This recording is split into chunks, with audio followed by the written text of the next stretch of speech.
నిత్య పూజలివివు నేరిచినను ప్రత్యక్షమైనట్టి పరమాత్మునికి నిత్య పూజలివివో.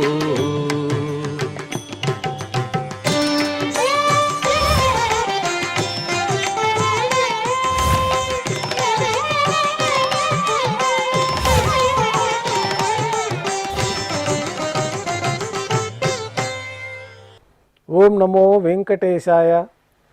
ఈరోజు గురువారము, శ్రీ విశ్వావసునామ సంవత్సరము, ఉత్తరాయణము, శిశిర ఋతువు, పాల్గొన మాసము, శుక్లపక్షము, దశమి తిథి, మృగశిర నక్షత్రము, ఫిబ్రవరి 26, 2026.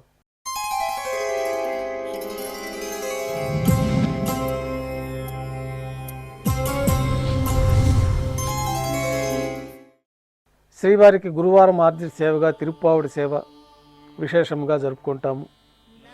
సాతుముర పూర్తయిన తర్వాత రేపు అనగా శుక్రవారం అభిషేకం ఏర్పాట్లలో భాగంగా శ్రీవారి మూలమూర్తికి అలంకరించబడి ఉన్న సువర్ణ తిరువాభరణాలు, రత్నాభరణములు, హారములు తొలగించి శ్రీవారి ముఖమండలంలోని పచ్చకర్పూరం తిరునామమును అర్ధభాగం తొలగించి శ్రీవారి నేత్రములు కనిపించే విధంగా నేత్రాలంకారం చేయబడుతుంది. శ్రీవారికి బంగారు పాదకవచములు, సువర్ణ కటిహస్తము, వరదహస్తము, శంకుచక్రములు, కర్ణపత్రాలు, శాలిగ్రామాల హారములతో అలంకరిస్తారు.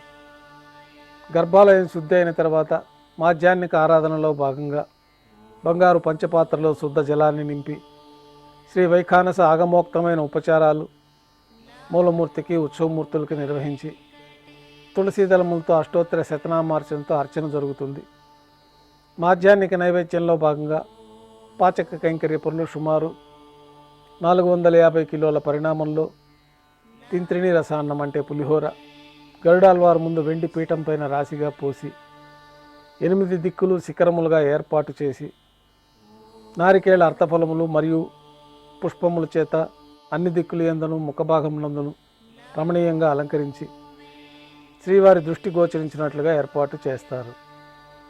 గర్భాలయంలో విశేషమైన లడ్డూ ప్రసాదము, వడ, అప్పము, మురుకు, జిలేబీ, పాయసము, అన్నప్రసాదాలు శ్రీవారికి మాధ్యాహ్నిక నైవేద్యంగా సమర్పించి అన్నకూటం చుట్టూ ఏర్పాటు చేసిన తెరను తొలగించి తిరుప్పావుడి సేవలో భాగంగా వేద పండితులు బంగారు వాకిల్లో శ్రీనివాస గద్య పఠనం చేస్తారు. తర్వాత బంగారు వాకిల్ నుండి శ్రీవారికి కర్పూర హారతి, అన్నరాశికి కర్పూర హారతి ఇవ్వటంతో ఈ తిరుప్పావుడి సేవ పూర్తి అవుతుంది. అనంతరం భక్తులను సర్వదర్శనానికి అనుమతిస్తారు. ఈరోజు భక్తులు స్వామివారిని నేత్ర దర్శనం అలంకారంలో దర్శించుకుంటారు. ఉభయ దేవేలతో శ్రీ మలయప్ప స్వామివారు బంగారు తిరిచిపైన వేంచేస్తారు. మేళతాళాలతో ఊరేగింపుగా విమాన ప్రదక్షిణంగా సంపంగి ప్రాకారంలో కల్లా కళ్యాణ మండపానికి చేరుకుంటారు. కళ్యాణోత్సవం ప్రారంభమవుతుంది. పుణ్యాహవచనము, అంకురార్పణ, రక్షాబంధనము, అగ్నిప్రతిష్ఠ, స్వామివారికి, అమ్మవార్లకి కళ్యాణోత్సవం సందర్భంగా నూతన పట్టు వస్త్రాల సమర్పణ, మహాసంకల్ప పఠనం, మాంగళ్యాల అభిషేకం, ఆరాధన పూర్తయిన తర్వాత శ్రీవారి తరఫున అమ్మవార్లకి మాంగళ్యాల సమర్పణ. ఈ సందర్భంగా శ్రీవారికి, అమ్మవార్లకి కర్పూర నీరాజనము, విశేషమైన హోమాలతో పూర్ణాహుతి పూర్తయిన తర్వాత మాలా పరివర్తనం అనే కార్యక్రమాన్ని నిర్వహించి ఉభయ దేవేరులను శ్రీవారి చెంతకు చేర్చి ఈ సందర్భంగా అక్షతారోపణం అనే వైదిక కార్యక్రమాన్ని నిర్వహించి నైవేద్యము, కర్పూర నీరాజనంతో కళ్యాణోత్సవం పూర్తవుతుంది. కళ్యాణోత్సవం భక్తుల దర్శనం అనంతరం ఉభయ దేవేలతో శ్రీ మలయప్ప స్వామివారు మేళతాళాలతో ఊరేగింపుగా ధ్వజస్తంభం వద్ద కల అద్దాల మండపానికి చేరుకుంటారు. వేదపారాయణ నడుమ ఊంజల సేవ నిర్వహించి కర్పూర నీరాజన సమర్పణతోటి ఊంజల సేవ పూర్తవుతుంది. ఉభయ దేవేలతో శ్రీ మలయప్ప స్వామివారు మేళతాళాలతో ఊరేగింపుగా ఆలయం వెలుపల కల వైభవోత్సవ మండపానికి చేరుకుంటారు.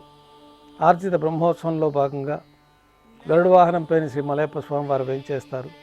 కర్పూర నీరాజనంతో గరుడ వాహన సేవ పూర్తవుతుంది. హనుమంత వాహనంపైన శ్రీ మలయప్ప స్వామివారు వేంచేస్తారు. కర్పూర నీరాజనంతో హనుమంత వాహన సేవ పూర్తవుతుంది.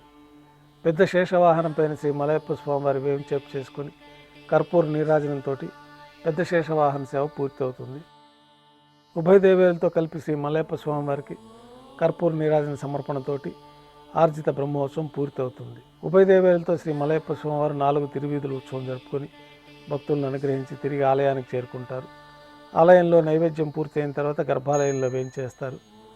ఈరోజు తెప్పోత్సవాల సందర్భంగా రాముల వారు, సీతమ్మవారు, లక్ష్మణస్వామి, మరొక తిరుచిపైన హనుమంతుల వారు మేళతాళాలతో ఊరేగింపుగా తిరుమాడ వీధులు ప్రదక్షిణంగా తెప్పల వద్దకు చేరుకుంటారు. తెప్పల్లో రాముల వారు, సీతమ్మవారు, లక్ష్మణస్వామి, మరొక తిరుచిపైన హనుమంతుల వారు వేంచేస్తారు. వేదం, గానం, నాదం నడుమ ముమ్మార్లు పుష్కరంలో అష్టదిక్కులందు హారతులు సమర్పిస్తూ విశేషంగా తెప్పోత్సవాలు వైభవంగా నిర్వహించబడతాయి. అనంతరం రాముల వారు, సీతమ్మవారు, లక్ష్మణస్వామి, మరొక తిరుచిపైన హనుమంతుల వారు మేళతాళాలుగా ఊరేగింపుగా శ్రీవారి ఆలయంలోకి చేరుకుంటారు. సళ్ళింపు, నైవేద్యం పూర్తయిన తర్వాత గర్భాలయంలో వేంచేస్తారు. వెంటనే రాత్రి తోమాల సేవ ప్రారంభమవుతుంది. ఈరోజు తెప్పోత్సవాల సందర్భంగా శ్రీవారి ఆలయంలో సహస్ర దీపాలంకరణ సేవ రద్దు చేయబడి ఉన్నది. గురువారం సాయంత్రం స్వామివారికి పూలంగి సేవ నిర్వహిస్తారు. సాయంకాలం ఆరాధనలో భాగంగా గర్భాలయం శుద్ధి చేసి పంచపాత్రలో శుద్ధ తోయాన్ని నింపుకొని శ్రీ మూలమూర్తికి, ఉత్సవమూర్తులకి శ్రీ వైఖాన సాగమోక్తమైన ఉపచారాలు సమర్పించి వివిధ సుగంధ పుష్పాలతో స్వామివారి దివ్యమంగళ స్వరూపం అంతా పుష్పమాలలతో అలంకరించి పుష్పమాలలతో కిరీటాన్ని సమర్పించి సూర్యకటాన్ని స్వామివారికి అలంకరించిన తర్వాత ఉత్సవమూర్తులకు పుష్పమాలలు సమర్పించి చతుర్వేద మంత్రాలతో మంత్రపుష్పాన్ని నిర్వహించి నక్షత్ర నీరాజనము, కర్పూర నీరాజనంతో పూలంగి సేవ పూర్తి అవుతుంది. తులసీ దళములతో అష్టోత్తర శతనామావళితో అర్చన జరిపి రాత్రి నైవేద్యంలో భాగంగా అన్నప్రసాదాలు, పඤ్ఞారాలు, దోశ, ఘంటానాదం మధ్య శ్రీవారికి నైవేద్యంగా సమర్పిస్తారు. అనంతరం భక్తులని పూలంగి సర్వదర్శనానికి అనుమతిస్తారు. కొద్ది విరామం తర్వాత ఏకాంత సేవలో భాగంగా రాత్రి సమర్పించిన పుష్పమాలికలన్నీ సళ్లింపు చేసుకొని గర్భాలయాన్ని శుద్ధి చేసుకొని బంగారు పంచపాత్రలో బ్రహ్మ తిరువారాధన కోసమై బంగారు పిందెలోని తీర్థాన్ని సమర్పించి ఏకాంత సేవలో భాగంగా కౌతుకభైరమైన శ్రీ భోగ శ్రీనివాసమూర్తి వారిని బంగారు పాన్పు పైన వేంచేపు చేసుకొని ఈ సందర్భంగా దారోష్ణమైన గోక్షీరము, జీడిపప్పు, ద్రాక్ష, కలకండ, బాదం పప్పు, పండ్లు స్వామివారికి నైవేద్యంగా సమర్పించి కర్పూర నీరాజనంతో ఏకాంత సేవ పూర్తి అవుతుంది. ఓం నమో వెంకటేశాయ.